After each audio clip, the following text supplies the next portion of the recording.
For those of you that watched part 1 of this weekly Q&A and clicked on this one now, thank you very much for doing so. Thank you for those of you that asked your questions that were answered in part 1. Or if you didn't and they were on part 2 here, thank you for asking them. If you haven't watched the part 1, I'd say after watching this, go back and watch part 1 of the weekly Q&A. It'll be on the channel. All right, let's do this now. Get some more questions answered. Love this stuff. I am Doofy asked, your favorite Chicago sports athlete, Michael Jordan or Walter Payton? I've said it before, I believe, on this channel, that you can say things about Michael Jordan, and even though I'll call them dumb or stupid, especially if they're just illogical, not fact-based, not matched in reality, like, I'm only going to get but so irritated or aggravated. But you really talk shit about Walter that's unmerited or undeserved, you're probably going to get me wanting to throw blows, and that would be similarly for the city of Chicago. Like, Michael Jordan is a favorite in one sense, from the championships to the level of prestige that he brought to the city, but Walter is more like the soul of it. Now, for me personally, it probably is Michael, just because I watched pretty much his whole career, where I didn't get to do that with Walter. So there's a different level of emotional connection there when it comes to Michael Jordan. So I hope that answers your question. Kyle Garner, 92. What do you think of the Colts defense so far this year, being one of the tops in the league? And what's your opinion of Phillip Rivers so far this season? Well, I saw him several weeks back when they beat the Bears. I thought Phillip Rivers looked washed. And I thought that defense was really good, and I still stand by both of those assessments now.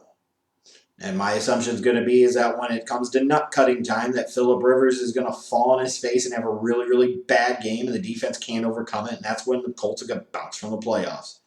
John Jones, do you think Julio Jones is still the best receiver in the NFL, and do you think he's going to the Hall of Fame? No, he's probably not the best anymore. Would you still classify him as elite? Yes. Still a top 3-5 guy. I don't know if he's the best, though. Is he going to the Hall of Fame? Yes. Absolutely. I mean, he's been one of the premier guys in his position for a decade. Like, Julio has a name association to him. Like, he's going to the Hall. Dane the Funky Homo Sapien. What's your favorite Christmas song? Ugh. I'm not really a huge music guy.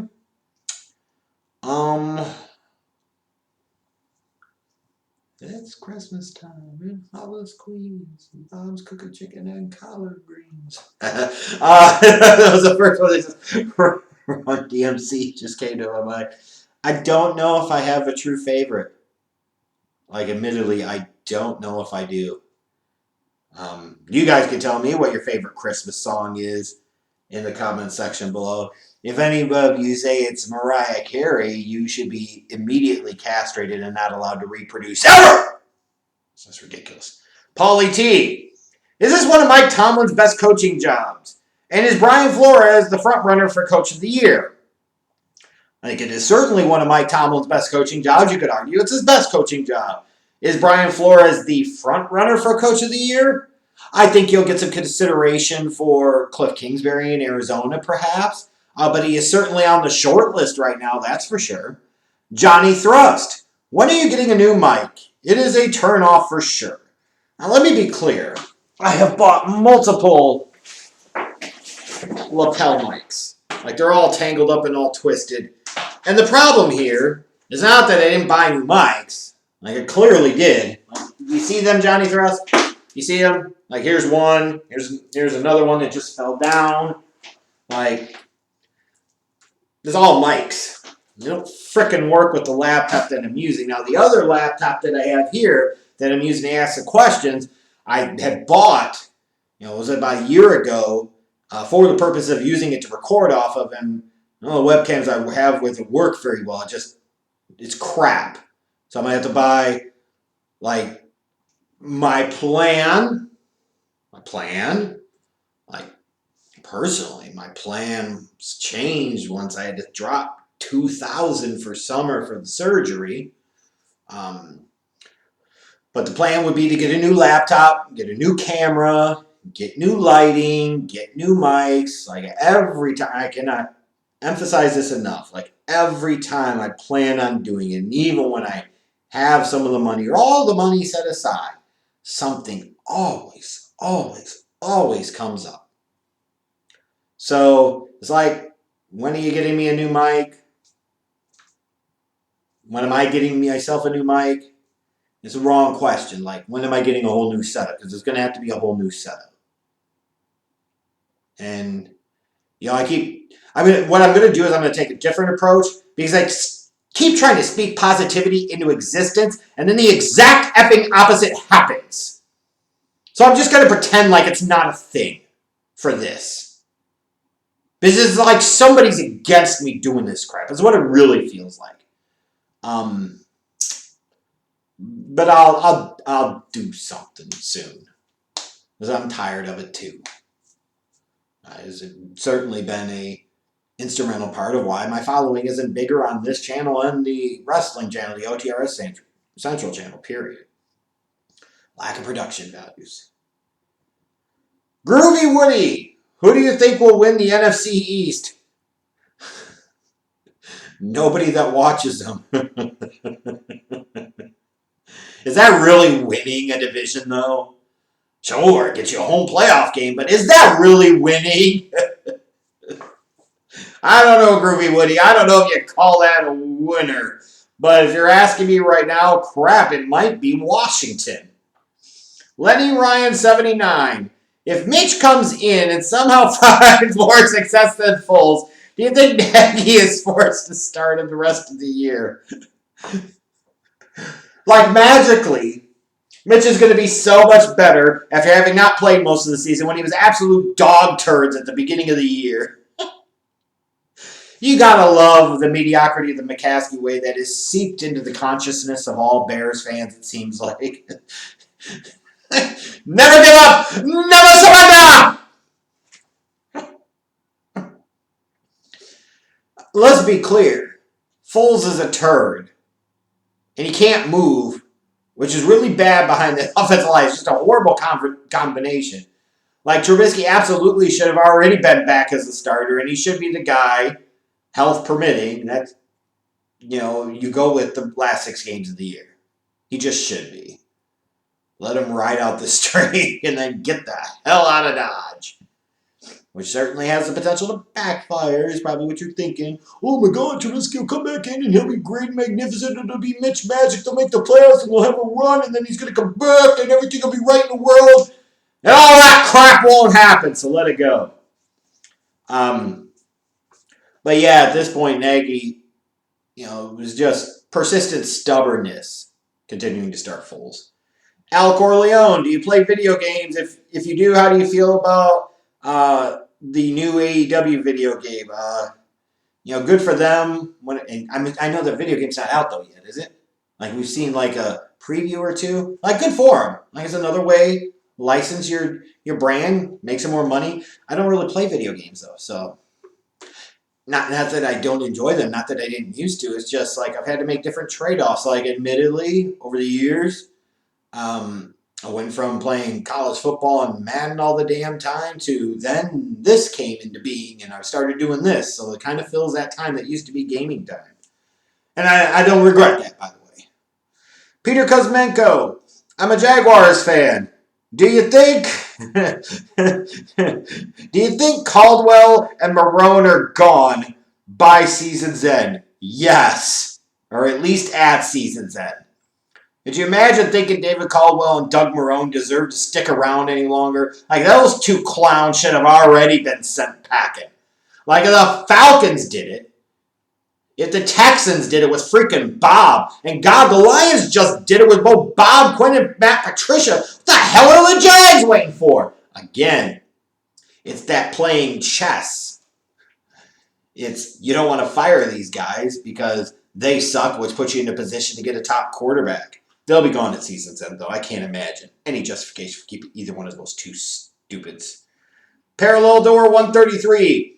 When was the last time you felt confident about a Bears team? You only have to go back to 2018. Like, I believed in that team. I said they were winning the NFC North. The whole skull fucking thing, 2018, NFC North champs. Like, I was on that stuff as soon as the Khalil Mack trade happened. Like, that was it to me. Like, I believed in that team, and I thought that team could do something. And then they got to the playoffs, and their offense stunk, and their defense didn't play elite at key moments in the fourth quarter against that Eagles offense, and then you have that double doink. I haven't believed in them since. So there you go. Like even in 2019, I wanted to believe in them, but deep down in the cackles of my heart, I did not believe in them. Absolutely not. The Semdem. What were your thoughts on Garrett Rose coming out of college, and do you think he has a case for the Hall of Fame? It'd be really weird if he doesn't make the Hall of Fame, because I think he'll be the first league MVP ever that wouldn't be in the Hall of Fame. My thoughts on him coming out of college was, I thought he was very good, but I really wasn't sure whether it was him or Michael Beasley should have been the pick at number 1, to be honest with you. Because there's some reports at the time about his brother kind of having a hovering presence. Like, there were things out there. Like, and I looked at Derek and I'm like,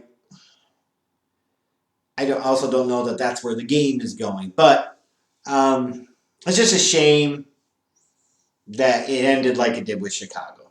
The line drive. Given the play of Watson and the Texans since Bill O'Brien was fired, does it show how much he was holding the team back? And do you foresee Bill O'Brien getting another NFL job after wasting years of top talent bailing him out? I would sit there and say there's no way in hell that he would ever get another job. But I just saw the Jets dumbasses hire Adam Gase immediately after he was fired by the Dolphins. Just like the Bills did immediately after the Jets fired Rex Ryan. Like, these guys that you would think have no chance of getting another job, lo and behold, they did. So when I talk about Bill O'Brien, do I think his best chance of getting another head job is probably in college? Yes. Would I be stunned if he got another head coaching opportunity? Absolutely not. Somebody's going to get fooled by the record. Somebody's going to be fooled by some of the success Deshaun Watson's had and think that Bill O'Brien had a significant part to do with that. So he'll probably get another head coaching job because that's just the way things work. Travis Hill, 12, asks, how did the Boston Celtics get over the hump and win a championship? They need a true alpha. Whether that be Jason Tatum or Jaylen Brown, one of those dudes has to become the guy. And one of those dudes has to become a true superstar. Like, you could add pieces to that Celtics team and reshape and remake that roster, but the bottom line is they need somebody to be that alpha. Or even if you want to believe it could be Kemba Walker. Like, thinking he could be like a Chauncey Billups type of clutch presence for that Celtics team. They must have somebody that is the clearly established alpha, that when the going gets tough and it gets to nut cutting time, that is the dude, period. And not only do they need to establish that, but they need that dude to actually be that. Because if they do have that, they have a chance. If they don't, then they'll just be one of those very good teams that maybe eventually makes the NBA Finals appearance by default and then loses in 5 games. J-4, closing us out in this Q&A. Do you think Matthew Stafford would retire over leaving the Lions like Calvin Johnson? Calvin Johnson's was more related to, like, he was thinking about life after football and his health. Like, he thought he was in a good place. He had made enough money. Like, it wasn't about, like, he didn't want to go anywhere else. He just was ready to leave the game. I think absolutely Matthew Stafford, if presented with the right opportunity, would be willing to go somewhere else and play. Why wouldn't he? And he's a credible NFL starting quarterback. He's got years of money-making potential in him still. So why would he want to turn that down when the salaries are higher than ever? Unless there are some significant continual health issues with his wife, then maybe that would be the thing that would change it a little bit. But again, it's not anything to do with him not wanting to play anywhere else other than Detroit. So that's my thought about that. But anyways, thanks to all you guys that asked your questions for this part of the Q&A and also for part 1. Again, if you haven't checked out part 1, make sure that you do so. I appreciate your guys' support. Appreciate your questions. Appreciate you watching. I'll see you, I guess, Sunday night after that Bears-Packers primetime game. Oh, baby, buckle up for that one.